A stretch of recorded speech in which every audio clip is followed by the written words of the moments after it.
Voilà. Bonjour mes chers compatriotes, Ilo et la diaspora africaine. Voilà, je reviens vers vous pour un direct spécial. Parlons de nous. Vraiment, je vais être bref aujourd'hui en français. J'aimerais parler en pulaar largement concernant cette vidéo. Mais quand même, je vais commencer en français. Parce que donc, excusez-moi mes chers compatriotes. Partagez comme d'habitude, mettez les cœurs. Voilà. Vous savez, j'ai pas du temps. Donc c'est pour cela quand j'arrive, j'aime aller directement au but. Je remercie toutes les personnes vraiment qui se connectent sur cette page, qui partagent. Vraiment, mes abonnés, je vous salue tous, je vous remercie.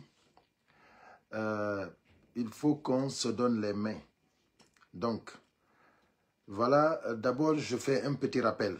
Je vous rappelle que le dimanche 4 août, nous avons une manifestation des forces vives. Hein, le FNDC, l'antenne Bruxelles, Belgique va organiser une manifestation là-bas. Nous voulons vraiment que tous les Guinéens y participent massivement parce que c'est très important pour notre pays. Nous avons aussi des gens qui essayent de boycotter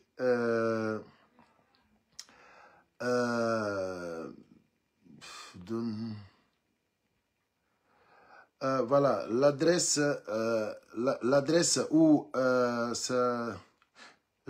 de la manifestation à Bruxelles. Je vais la publier sur ma page. Voilà, parce que je l'ai sur le téléphone. Je vais la publier après sur ma page. Donc, ne vous inquiétez pas, on aura l'adresse. Je parlerai de ça avant aussi, avant le jour. Je ferai beaucoup de publications concernant cette manifestation parce qu'il faut que tous les Guinéens vraiment puissent aller massivement. Donc, concernant, comment dirais-je, le CNRD et ces démagogues de ministres qui sont venus ici en France, je vous informe que ces gens-là, ils ne vont rien faire ici. Ils ne vont rien faire ici.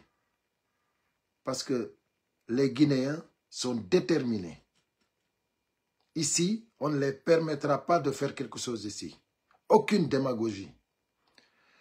Là, maintenant, je vais donner conseil à tous les Guinéens. Je vais donner conseil à tous les Guinéens. Donc, chacun doit avoir les photos de nos compatriotes assassinés par balles réelles. Chacun doit avoir ça dans son téléphone. Il faut être vraiment, c'est-à-dire il faut être prêt, il faut que ça soit prêt dans ton téléphone. Parce que n'importe où on les voit, c'est-à-dire c'est des manifestations instantanées. C'est des manifestations instantanées. Parce que pourquoi on doit agir? Parce que c'est des complices des criminels. Vous comprenez? C'est-à-dire on ne peut pas tolérer un ministre qui va venir ici, qui n'a pas démissionné, parce que si tu démissionnes, c'est autre chose. Si tu démissionnes, il n'y a pas de problème. Mais quelqu'un qui n'a pas démissionné, il vient ici, en tant que ministre du CNRD, on ne va pas te tolérer. On ne va pas te tolérer. Pourquoi on ne va pas te tolérer? Parce que tu es complice. Ils sont en train de tuer nos compatriotes, et toi, tu ne dis rien. Tu ne dénonces pas. Donc, ça veut dire que ici, tu es une personne non grata. Donc, on ne va pas tolérer ces gens-là.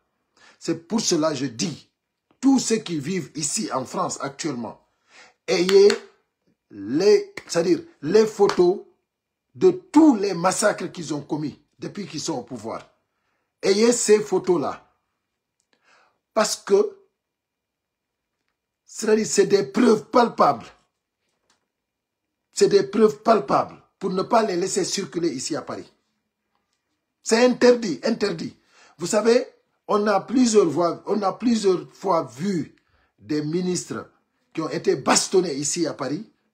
Mais pour moi, c'est-à-dire, je voyais ça, je disais, mais non, c'est pas possible. Comment ils peuvent bastonner comme ça des gens? Moi, je ne savais pas qu'ils avaient raison. Ils avaient raison. Quand quelqu'un ne fait pas bien son travail et qu'il a le salaire, il est payé par le contribuable, dans son pays, il ne s'occupe pas de ses compatriotes. Dès qu'ils viennent dans un autre pays étranger où se trouvent ces mêmes compatriotes encore, il faut qu'on lui bastonne bien. Voilà. Ici, les ministres du CNRD, c'est interdit, je dis interdit. C'est-à-dire ce qu'ils ont fait quand ils sont partis aux États-Unis. Ça ne se fera pas ici. Ça ne se fera pas ici. Eux, aller ici même jusqu'à dire on va aller cérémonie dans une mosquée, on va aller prier là-bas le vendredi. Ici, vous rentrez dans une mosquée, le mosquée là sera fermé ce jour-là. Le mosquée sera fermé ce jour. On ne va plus ouvrir cette mosquée. Délégation du CNRD, rentrer ici dans une mosquée pour prier, c'est fini ça. Ça sera le dernier jour qu'ils vont prier ici dans une mosquée. Les choses ici, officiellement, ça ne se fera jamais. Ça, c'est pas... C'est-à-dire, c'est pas négociable. Pourquoi? Nous, quand on voit ces photos-là, des gens que vous avez massacrés, c'est-à-dire, c'est trop, quoi. On ne peut pas, on ne peut pas. C'est inacceptable. Donc, mes chers compatriotes, il faut que nous soyons patriotes. Il faut que nous acceptons de lutter pour notre patrie. La lutte, ce n'est pas seulement ceux qui sont en Guinée, c'est partout. Et nous, surtout maintenant, les activistes sur les réseaux sociaux, nous pouvons vraiment aider beaucoup notre pays. Mais il faut qu'on se donne les mains. Arrêtons de se critiquer. Moi, j'ai vu des activistes guinéens qui ont saboté cette manifestation. Mais moi, je vous appelle à la retenue. Je dis, c'est pas bien. Il faut savoir que quand tu vois des compatriotes qui luttent contre un gouvernement criminel comme le gouvernement de Mamadi Doumbouya, sincèrement, en tant que Guinéen, tu es très mal placé pour critiquer ça. N'importe quel activiste. Hein. Il ne doit pas avoir un seul activiste qui ne devait pas encourager ces genres de manifestations, partout là où ils vont se tenir. Moi, actuellement, partout où ils se tiendront des manifestations, par exemple, celle du 4 août à Bruxelles, si je suis en bonne santé, je vais partir. Parce que je suis prêt et préparé. Parce que même si c'est aux États-Unis, si j'ai les moyens, je vais partir. Pourquoi? Parce que c'est pour ma patrie. Et je sais que je ne vais pas me reposer jusqu'à le départ de Mamadi Doumbouya. Et moi, j'aimerais que tous les Guinéens conscients qui aiment leur patrie doivent se lever ensemble pour qu'on puisse se donner les mains jusqu'à le départ de Mamadi Doumbouya. Partout où il y aura des manifestations, allons-y tous. Si maintenant nous ne pouvons pas, par X raisons, parce que tu es malade, parce que tu as un mariage par exemple, parce que voilà, tu as un enfant qui est malade, ou parce que toi, tu as un parent qui est malade, c'est-à-dire qu'il y a des empêchements qui t'empêchent à aller, il n'y a pas de problème. Mais sinon, c'est-à-dire, il faut que nous nous levons. Quand nous allons tous nous lever, vous savez ce qu'on active? On active. C'est-à-dire, quand on se lève pour mener ce combat-là partout dans le monde, c'est-à-dire, on encourage l'armée patriote. Parce qu'il y a des armes, on a là-bas des forces de l'ordre qui ne sont pas d'accord avec le... Il y a des forces de l'ordre qui ne sont pas d'accord avec le CNRD. Il y a quelqu'un qui m'appelle, mais il faut que je le rappelle par là, sinon il va me déranger. Excusez-moi. Juste un instant, Vous savez, il faut qu'on active les forces de l'ordre. Parce qu'avec ça, ils vont vraiment nous respecter. Et ils vont avoir le courage d'aller prendre ce pouvoir. Hola. Sí, estoy en directo. Luego te llamo, ¿vale? Vale, gracias. Donc, il faut qu'on active les forces de l'ordre. Parce que sinon, ils ne vont pas avoir le courage d'aller... Vous savez, Mamadi Doumbouya, il est là-bas parce que nous, on l'a activé. C'est à cause de ça. Donc maintenant, il y a d'autres compatriotes maintenant qui vont dire, allez participer à une manifestation, laissez leur travail, allez participer, ça leur coûte beaucoup. Et ce n'est pas normal. D'autres diront, comme ils ne sont pas payés, ils ne vont pas aller. Pourquoi? Parce que ce n'est pas leur problème. La politique, ce n'est pas leur problème. Mes chers compatriotes, vous vous trompez. Il faut qu'ensemble, qu'on se donne les mains, parce que c'est notre patrie. Vous savez qui est respecté à l'étranger? Celui qui a une nation. Celui qui sait d'où il vient. Celui qui aime son pays. Celui qui combat pour son pays. Cette personne-là est respectée à l'étranger. Mais quelqu'un qui ne s'occupe même pas de sa patrie, quelqu'un qui s'en fout de sa patrie, il n'est pas respecté à l'étranger. Sachez que vous allez avoir des enfants qui ne seront pas respectés. Vous allez avoir des petits-fils qui ne seront pas respectés parce que vous-même, vous n'êtes pas respectés. Donc, vous n'avez rien dans ce monde-là plus que votre patrie. La chose la plus précieuse que nous avons dans ce monde-là, c'est notre patrie. C'est la Guinée qui nous unit. C'est la Guinée qui est pour nous. C'est la Guinée qui est tout pour nous. Il faut que nous nous levions tous pour la Guinée. Et les systèmes que nous avons vécus tous, c'est des systèmes qui nous divisent pour régner. Donc, nous tous, nous avons vu les interventions de Guy Marius Sagna, le député sénégalais. Nous avons tous vu ça. Ça, c'est la vérité. Les dirigeants africains, ils n'aiment pas, c'est-à-dire, ils n'aiment pas leur peuple. Parce que vraiment, l'Afrique ne devrait pas être pauvre. Donc, mais tout ça, on va en parler après. Aujourd'hui, je suis venu vraiment, je ne vais pas aller au fond.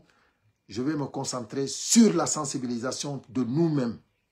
Pour vraiment qu'on puisse savoir que nous sommes obligés, aujourd'hui, d'aller partout dans le monde. Partout. C'est-à-dire, moi, si j'ai les moyens aujourd'hui, s'il y a une manifestation au Sierra Leone, je dois partir. S'il y en a au Sénégal, je dois partir. En Côte d'Ivoire, je dois partir. Si j'ai les moyens, je dois partir. Donc c'est ça. Il faut que nous sachions que c'est notre patrie. Et c'est la seule solution. Et le jour que le mot d'ordre sera lancé en Guinée, c'est-à-dire de Conakry à Yomo, c'est tous les Guinéens qui doivent sortir. Aller jusqu'à Sékou Touréa. Aller jusqu'à Palais Mohamed V.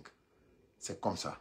Donc, en français, je vais m'arrêter là parce que j'ai des choses à dire en poulard concernant voilà, ceux qui viennent ici nous emmerder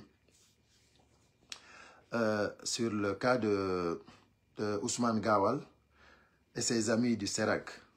Donc, on a qui a musibian. Aray mi yewta do den ko ye fi d'abord comme mi haala do den kon e français aray ko fi toujours motivugol jama on aray mi do salmina on fo lando si don e jam do weltano on mi do andintina on d'abord fi manifestation on Belgique le 4 dimanche 4 août aray fo mun adresse on kadi mi addo mo do ko page an do aray on wawa hiyoyde mo ton aray kadi toujours do e nden nyande kadi mi yewtito kadi fi mum mi andintina en parce que en fop meden den doit participer des manifestations ji din fop kala ko wawden yawde sina en gantu jogi den ko yen yaw parce que ko nafoore meden donc hombo woni teddinaka e aduna on ko neddo mo daranaki leydi mum ko neddo mo anda ko hunto iwi ko neddo mo andanda hore mani kanyum no way tum wasi tawi hawri ko yeeda bere ton ko ton mo jeya on neddo tebata teddungal. Parce que ko nebi wo a anday vraiment ko siko e ma e siko e ɓiɓɓe ma e siko e taniraɓe ma a heɓoye probléme hara ko an créé on probléme ɗon fi on ɗum par ce que an a daranaki ko maɗa ko mamaɓe maɓe jangani kon dartani kon an a accitiri ɗum ni a yeehe a jooɗike ɓay tun a heeɓi ko heɓa kalisi an a tertori ni fi leydi ma ndi a tertori ni fi patrie ma on awa noon ɗum ɗon noon hande enen guinemɓe ɓen wano ngu laamu ngu jogi ɗen ko il faut en fof hawtiten jonnidiren juuɗe fi ittugol ɓe woɓɓe inna manifestation on kamɓe ɓe tawta fi on ɗum on tawta onon laamu sifa nguɗo haysi tawina lagine ɓe jooɗino hara ko kawtal men ɓe wonno laamade e yi kawtal men ngal no immani sifa ɓeɗo hiɗen dowa tambitade kawtal men ngal itti noon sikki ko enen tigi wona warede ko enen wona sa'idirede ko enen wona dampidirede ko hatta jonnidiren juuɗe min mi yiiɗo activiste ɓe no jooɗi no sabota o manifestation mo min waɗi ɗo e musidɓe am en mbaɗum no hulɓini honno andara tawa ala ko waɗa sina huɓɓingol téléphone ma on jooɗo han moƴƴa inna an a tawtawo manifestation non parce que yimɓe ɓe manifesti trop non parce que minen no mi ronki ɗum non si tawi a wawata andude ko honɗum duwaɗa yewtude fanko a bonnata fus sa soutenali a encourage ali a yi yimɓe no darani criminel ɓe fi no ɓe immora no ɓe gerdi wo no ɓe gerdi an on fanku sa wawata encourageude min personnellement si mi tawtano hakkunde nge Allah mi ferma e pasan on mi fanka mais si mi udditi pasan on no wodi ko mi yewtata par ce que no wodi ko yewte aduna mais hara na ay bingol ko jama on immani kon no hawni musidɓe am no hawni haray ɗum ko yen wajodir woni yandi kala ko manifestation waɗi e nder aduna on guinéyenjo kala wawɗo déplaçade yo déplace min hande immagol ɗo ya han New York manifestation si tawi mi heɓi feere mum mi yahay fewndo ni mi préparay kaydi janɗi fof mi wallina si tawi tun hewti si tawi miɗo mari feere mi sooda biye mi yaha mi habbaki kadi yo goɗɗo wallan fi on ɗum ko fi on ɗum wallata par ce que mi honno hatta mi habbo ko par ce que ko fi am mi woni e waɗande woɓɓe sikka sa si ɓe yi woɓɓe sa si no mi wakkilori ni woɓɓe sa sikka wonna hara président selludale jallo no jonnude lan goɗɗum awa on faayi komi woni on e yewtude ɗo kon je suis sincère ha hande hay goto jonnallan santim fiyo mi dara no leydi ande te si tawno haray no goɗɗo no waɗande lan ɗum fiyo mi dara no leydi ande haray no komi jaasuɗo min ko ɗum mi andi min hande komi woni ɗo mi sohla fi yo goɗɗo wallan hay fus miɗo jogi situation stable mi naali miɗo mari mbuuɗi mais miɗo jogi situation stable no mi wuurira hara mi yahaali mi tampini hoore am mais ko honɗum tampini lan ko fi patrie am on koko jari tampinde banu adama koko jari tampinde dimo si tawi a andi leydi ma ndin no ƴettirani en otage hay walagol ɗano no satta e ma si tawi ko addimo yo bandiji immoro ni de vayu sifa ɓeɗo ɓe nangirani jama on ɓe sokkirani jama on ɓe kupaniɗe minnuma radio ji télévision plus de 19 200 minnuma ɓe naɓi ko chômage généraux ɓe fof radia c'est à dire courant e ndiyam woni probléme ara noon ɓe arɓe tawi ɗum si tawi an a yimɓe ɓen no warirede ni no herƴirede ni an a wawike walade ɗano hara hay manifestation waɗi a wawata immade ya inna hande kadi yoni non sincèrement min on mi wawata min mi habbotako kadi yo goɗɗo yoɓa mbuuɗo fiyo mi waɗu ɗum ɗon si tawi sa a yoɓama combat on fota andi ko on no waɗi simi welti hanki komi yi jama on ko par ce que miɗo andi hay goto yoɓaka hay centime ɓe yiwɗon ɗon hanki ko manifestation pari ɗo ko yimɓe accituɓe haajuji mum fof ari dari si goɗɗo weltanaki ɓen on jama ɗon hanki waɗuɗo ɗon si goɗɗo inni on jama ɗon ɗen ɗum on jama waɗali ɗon min mi anda ko on ɗum faala ɗe jama hanki yewɓe ɗon ɓen fop hara ko CNLD on arno ɗo addi des milliards fi okkugol ɗo jama ɓe heɓatanowa on jama ɗon hara ko mbuudi ɓe addornode ɓe heɓatano waw jama ɗon hara ko CNRD on arno wana Ousmane Gawal en ɓe arduno ɗo ni hara ɓe falno tumbidirde ɗo France ɗo yimɓe ɓe heɓatano hara ko mbuudi ɓe addori ɓe heɓatano on jama ɗon menen min immike min darike min nodditi jama on ari notike message ji ɗin ɗi feƴƴi jama on fof weltike kala critique ɗo ɗum ɗo kala aybinɗo ɗum ɗo kala mo weltorali ɗum ɗo on tigi anda ko faala parce que si tawi hawri en fof en jonnidiri juuɗe en heɓay ɓuri ɗum ɗo mais si woɓɓe no immade daro woɓɓe no kallitude woɓɓe no asude woɓɓe no ombitude en heɓata hay fuy awa ko en wakkilo onon ƴettuɓe téléphone ji mon huɓɓini live ji mon dari inni onon on tawta manifestation jo ronki joni hay c'est à dire kala ko fukkita sino yarede droite siɗo yarde gauche acce ɗum acce kadi wigol onon ko kala ko initie ɗon ko ɗum ɗon tun jokkoton kala ko tawata ni na onon woni protagoniste aray on tawaka c'est pas bon kala ko yiwɗa no waɗe ko moƴƴi jokku si tawi hawri a hiɗa fanku ta jokku kono fanku hande enen guineɓe ɓen fof activiste ɓe ɓen sen jonnidiri juuɗe en darodata e Mamadi Doumbouya hara na wigol dey ko goɗɗo go dey hara ko enen activiste ɓe guineɓe ɓen hara hande en jaɓuno en fof jogodirgol mi nodditiɗo ɗen on jaɓali seeɗaɓe mon ari notilam seeɗaɓe mon ɓe ɓura ɗi kolliyan ɗo andi ɗum non labaka donc ko honɗum non moƴƴuno ko en foppu yon immo jonnidiren juuɗe wallahi sen tuttino Doumbouya o loppoto et puis hara no ɓuri kural kadi no ɓuri kural mais komo ɓe no huɓɓinde live mum on famina ɓuri mum ala si hewti ko wallidirgol on tigi ndara intérêt mum on min ñande tawi ko sifa kombaɗo wo mi ferma e o page min mi hiɗa c'est à dire mi hiɗa hono entelani min mi hiɗa Facebook yo ɓalam mi hiɗa goɗɗo go yo ɓammi mi hiɗa président sello yo ɓammi min si tawi ko mami yoɓe min mi watta combat min ko ndimu an ngun wollan jonnude force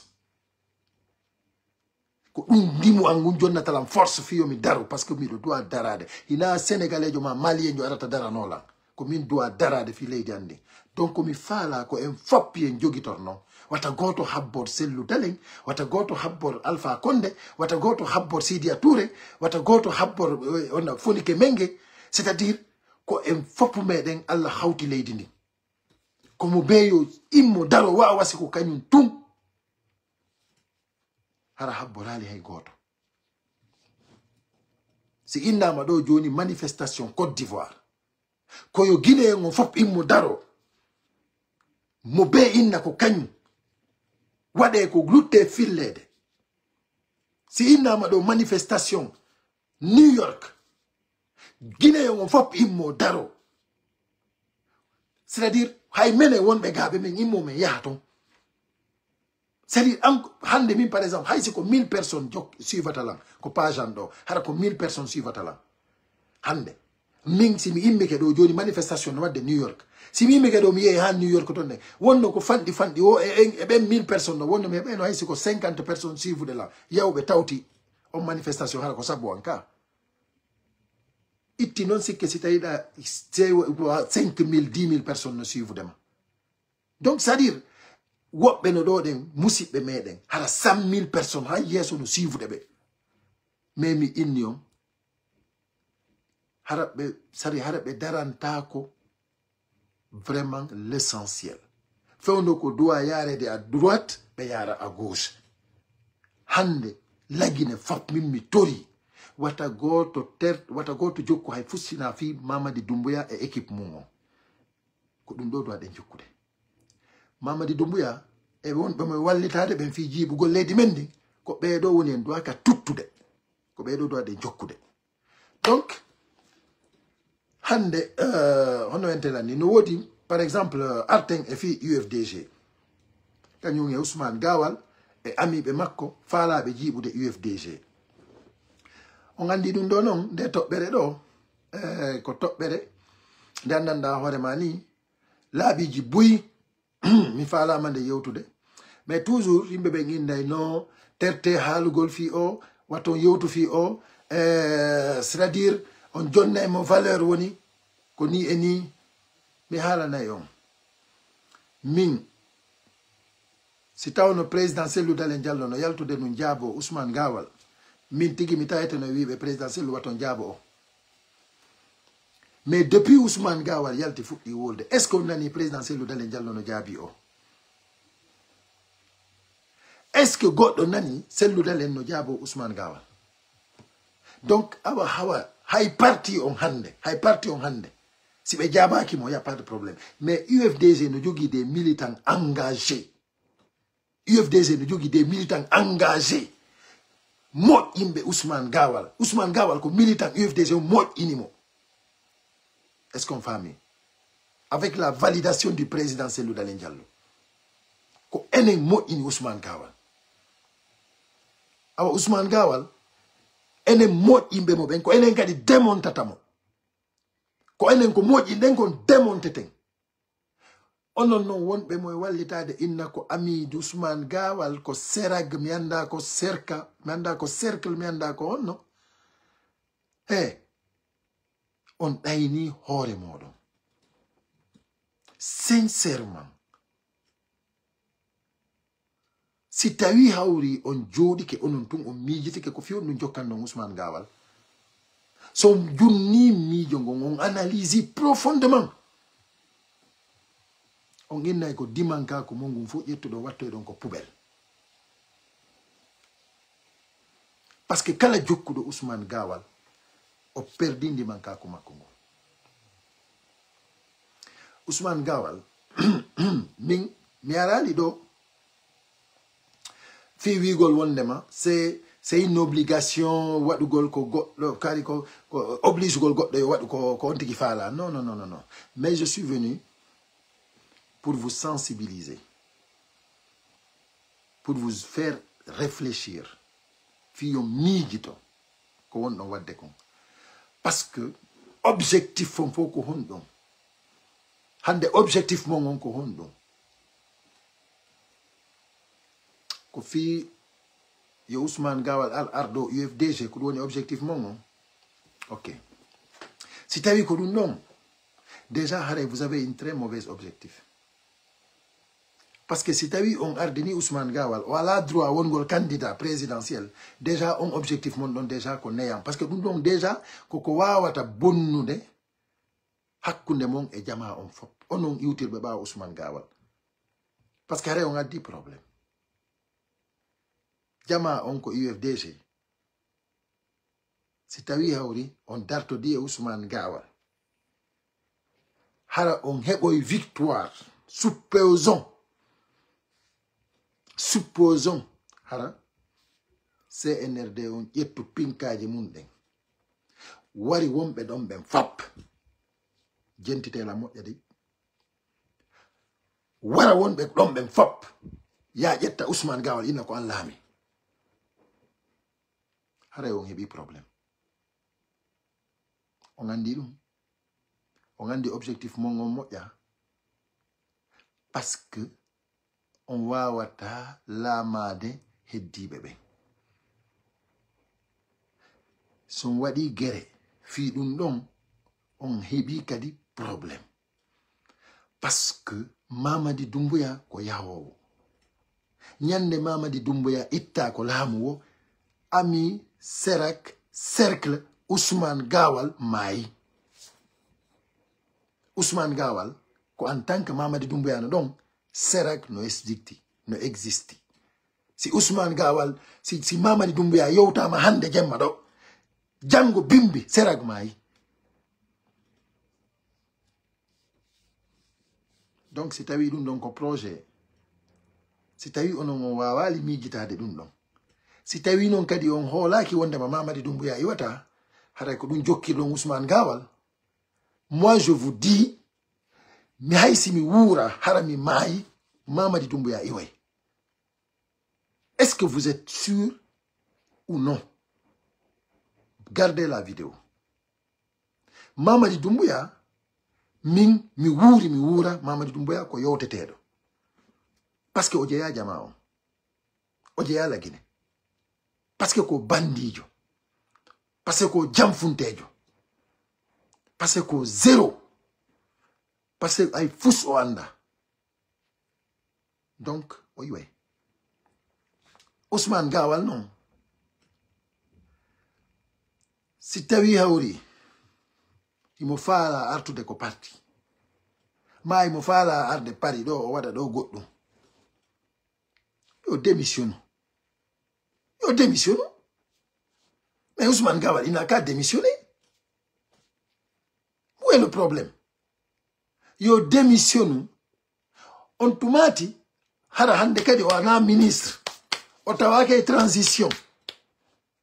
On tomati moi arde, si mo faala pari do, on oddita jama.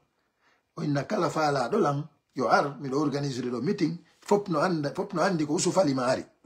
Voilà. Hina ministre de la transition. Mening, ministre de la transition, arata do France do, on oddita do jama, fi parti politique, mais ronka bolu de untiki. Il n'y a pas de ça. C'est moi qui s'engage à ça. Hein. Kanko fi kanko, surtout kanko fi kanko kama kon, donc mi yeti dun en charge. Kanko usufalima, kama kon kanko komi yeti dun en charge. Je prends toutes les conséquences. Kala non andu do lang, min kala andu do lang, no andi sim fotte usufalima genal fulata don. Andu belam men kambe be andi dun don.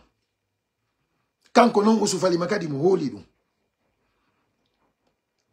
Si tawi mo faala juulidaje no do wano dudangal no do wala dudangal ko Guinée be jeedon nyanden ko honorable Sellou Balde yeyi visite do dudangal yoni yo kanko usufali masiko gorko yo waro visite dudangal den nyande dudangal fermete pour la vie gal uditata ke aduna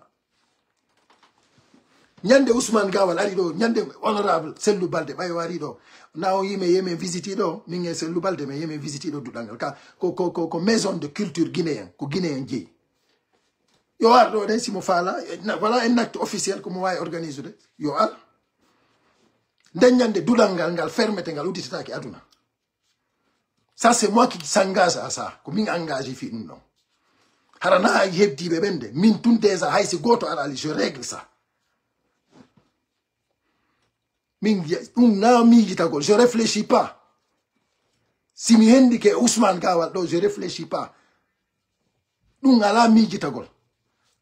Pour live on activer ma miata akimo, c'est fini. Parce que il mérite pur que ça. C'est que andi ko on wadde kon on accompagne de ben. Ousmane Gawal ya yalti de makko no damo téléphone no duman no parce qu'il est ministre des bandits. Il est ministre d'un gouvernement vaillou. On a dit jodi do donc ako olay do nginna mo yo démission. Otoro yafuye. On a won betak ko makko ben. Parce que c'est ça la vérité. Ko dum douano do mo wiide si tay do hidimo. Mi wondo mo wiide do si mi fotte makko mi jaway mo ko mi hidimo. Min la mburi mo hidude ono. Min usu falima fewndo wonno tigi usu Ousmane Gawal gorko susay. Fewndo tigi wonno so. Min je l'aimais beaucoup. Menen ko kanko andini men do wondema président hina interdit wargol président de la république kanko Ousmane Gawal menen ko kanko andini men dum do o président de la république kay no wawa warede kanyum kadi dum ko fewndo Alpha Condé donc menen non men inali men warete de kono men ƴewete men waratama de men ƴewete. Ça, il ne faut même pas hésiter même. Si tu sors ici seulement, tu verras. Moi, je te dis, hein, Daniel en photo, j'ai vu une de tes photos. Restaurant Burger King. J'ai vu la photo là. Monsieur Kadun Kopari. Monsieur Kadun Kopari. Non, Monsieur K, il a fait. Hein? Tu n'es pas fou. Tu n'es pas fou. Il a andi a fait. Hein? Tu n'es pas fou. Donc, allez, jama on ko accu on won be encourage de Ousmane Gawal fi dartagol UFDG ko fala donc ko problème ina jam si tay non idon engagé idon engagé donc inni kon be UFDG onon kadi idon dartori donc inni kon be UFDG on andi ko fenande darani don fi yondu parce que Ousmane Gawal mo darani don on ko kanko tigi darino yeti men menen kadi o inni men mariage forcé la nino la Guinée dum ko fendo bawuri wodum la nino dum c'est fini ça Andy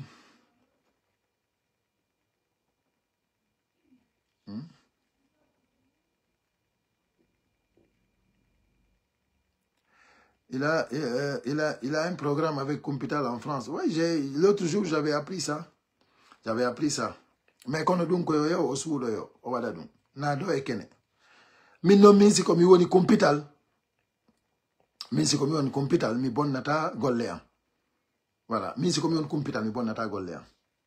Min ko yolo to nabortala. Compital golle mabbe den no fonctionne de très bien. Andy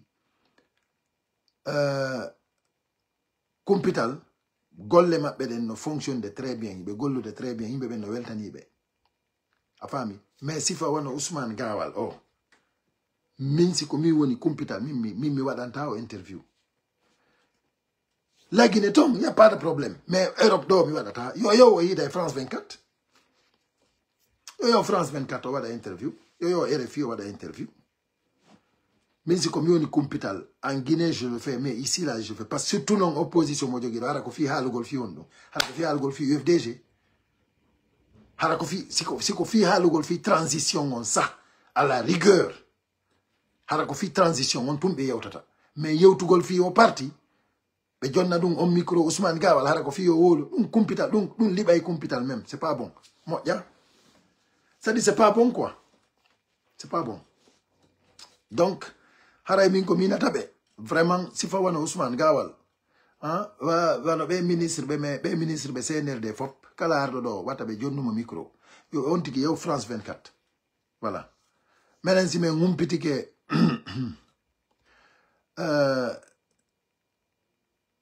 on a un talent Omar Tafsir je l'ai vu là-bas tu l'as vu où Omar Tafsir appelle-moi après le live au 33 752 56 16 82 752 56 16 82 appelle-moi là-bas s'il te plaît voilà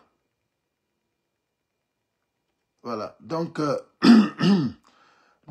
Compital mingon personnellement c'était be wadani Ousmane Gawal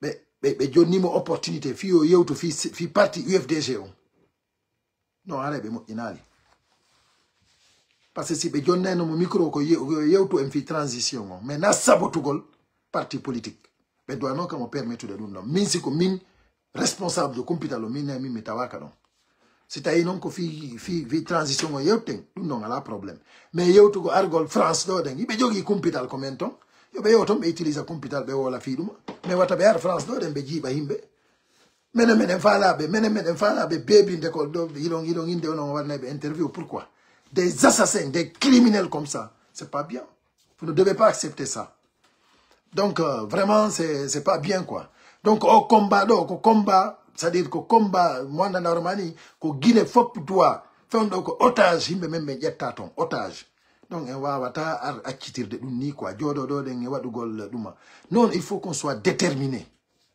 Il faut qu'on soit engagé pour vraiment sortir de cet otage. Il y a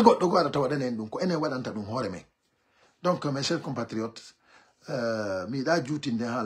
j'ai beaucoup de choses à dire. Mais quand mi andini on jokube Ousmane Gawal, vraiment on anda ko no wadde. Parce que si Mamadi Doumbouya yota ma hande, hare lani.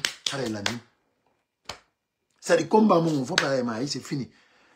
Yete mo awa beteke yo démission o continue combat on fino wontira ko parti mais kono wato sabotu jama on wato yawo himbe ben mene men jabata don onon son jabani mo dum mene men jabata don En tant qu'il est ministre. Min si taille Ousmane Gawala, il n'est pas ministre. So arido, qu'est-ce que je veux? Min comme hombo si mi inna, un citoyen lambda de la Guinée peut pas venir ici faire ce qu'il veut. Min comme hombo. Quel comme Indie France. Quel comme Indie France si mi do inna Ousmane Gawala wata arde do den haylo do. Mais en tant qu'il est ministre, qu'on dimu wangu woni acciantamo. Parce que comme mene won mo yobude. Voilà. C'est le contribuable guinéen qui lui paye. Il n'a pas de so arido. Wallahi so arido. Tawa o démissionnali. O watatawa dum. O watatawa dum. Do on imo wawi arde do. O wadano woni wadede do ni. Fondo de ni imo do. Mekono. Hay fus o wada acte officiel do. Fus. Parce que menen do so wadi do acte officiel ko tawata ni yimbe ben ande ko no debe yaw. O watata. Dum o watata dum. Non, c'est fini.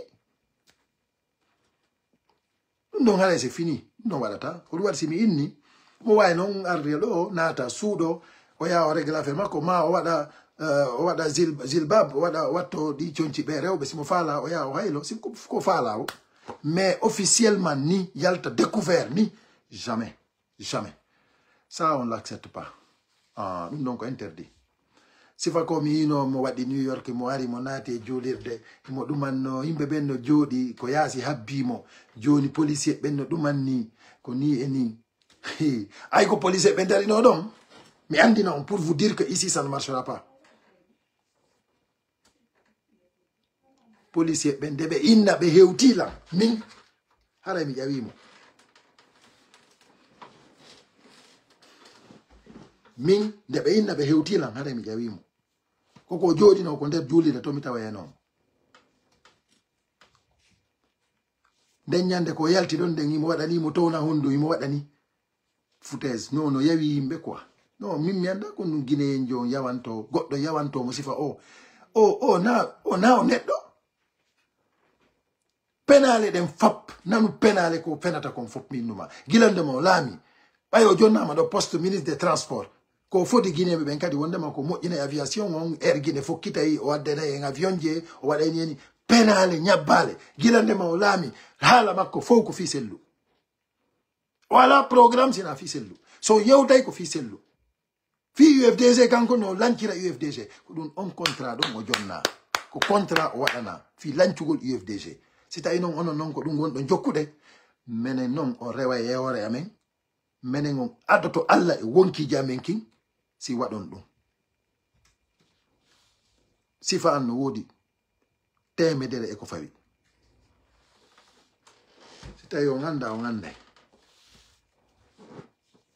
sikke don wondema vous allez aller faire des trucs comme no wodi yimbe wotindimbe yadu wadube wonki mumkin do be andanda ormani ko son ittibe wonki kin taw si wadon non ko fal donc voilà dum don no wodi nani ko teddungale mo voilà haray mi hada do ande mi na on vraiment mi weltani ke on buy on participe be do ben haray ko en burtu wakkilagol en fo meden waten accir goto leydi men ndi mo be men yo dadito habba ceinture fewndo do non ko fewndo jama on fo doit mobiliser gol acca fi leƴƴi fi communauté c'est pas le moment leydi men ndi fewndo do di hatongina yeddondire fi communauté ji fewndo ko en jonnidir juude fi no hettire leydi men ndin wobbe inna onon gon itteyodo kadi so itteyodo kadi goddo go kadi ara ko ni hay goto laami to ta ko laggine ara consensus ala